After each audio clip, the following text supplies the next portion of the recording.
Sí, a veces nosotros que venimos del palo, por así decirlo, de la agricultura, por ahí lo tenemos bastante fresco, pero nunca está de más recordarlo y seguir, porque bueno, es la parte fundamental que nos sirve para entender cuando hablamos de manejo integrado de malezas, cómo se originó la resistencia para justamente para tratar de prevenir o evitar que eso suceda.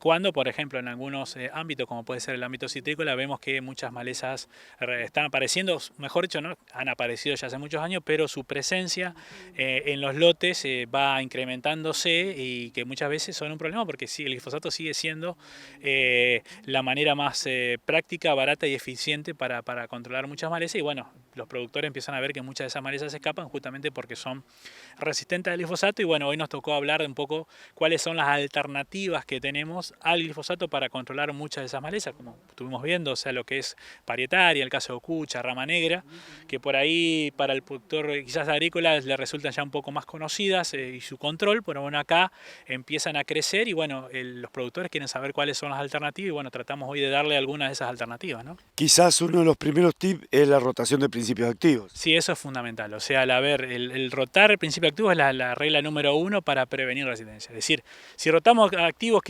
significa que no vamos a tener más resistencia, no, pero que la vamos a retrasar en el tiempo sensiblemente, eso sí.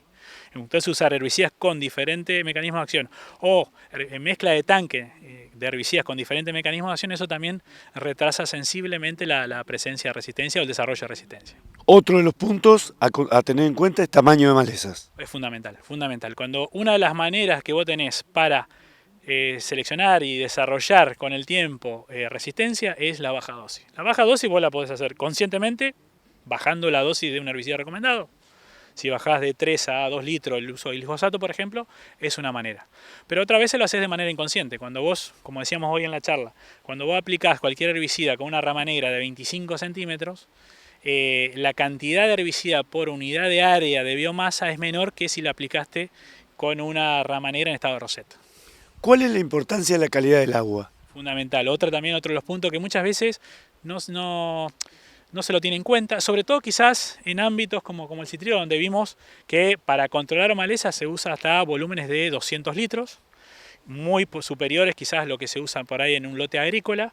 Y entonces por ahí la alta dosis o el alto volumen de agua maquilla mucho, digamos, los problemas de aplicación que pueda haber, pero trae aparejado otros problemas. O sea, si el agua es dura, o sea, tiene una alta concentración de calcio y de magnesio, la cantidad de calcio y de magnesio que hay en altos volúmenes de agua es mayor que un volumen de 80 litros, por ejemplo. Y eso antagoniza con los herbicidas. Sumado si el pH de ese agua está por encima de 7. Son dos factores que van en detrimento de la calidad de aplicación y lo que hacen es, en resumen, sacarme herbicida de la solución que se forma con el agua y por lo tanto es menor herbicida que llega a la superficie de la hoja de la maleza. Y en muchos casos también esa dureza disminuye la absorción del herbicida en la planta.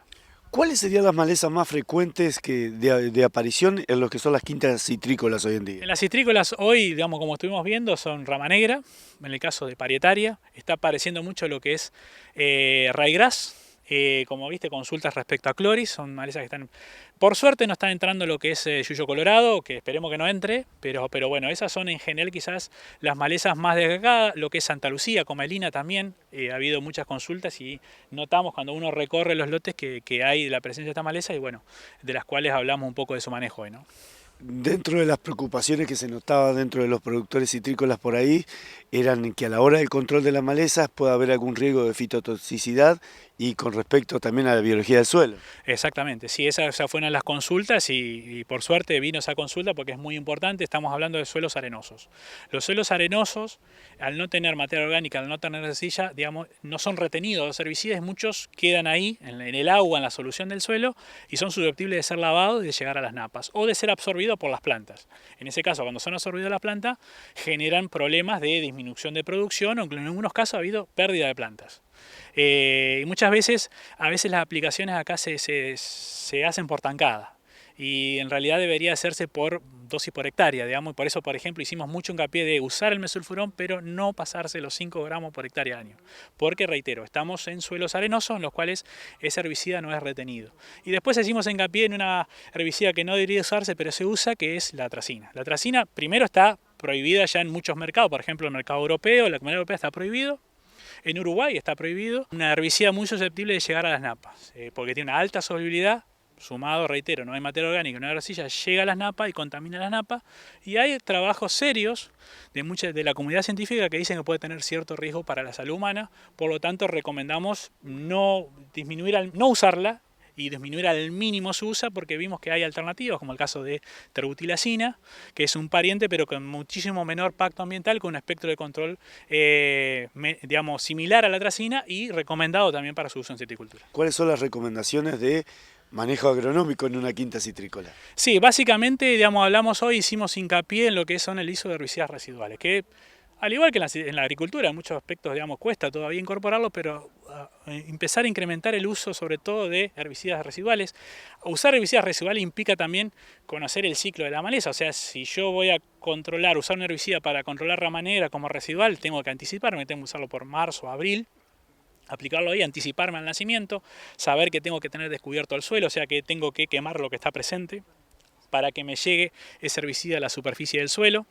Bueno, esas son algunas de las alternativas de las cuales hablamos hoy, incrementar el uso de herbicidas residuales. Y otro aspecto importante del manejo integrado, que ya lo tocamos, que es la calidad del agua, es fundamental porque muchas veces uno está perjudicando la acción del herbicida y no lo tiene en cuenta.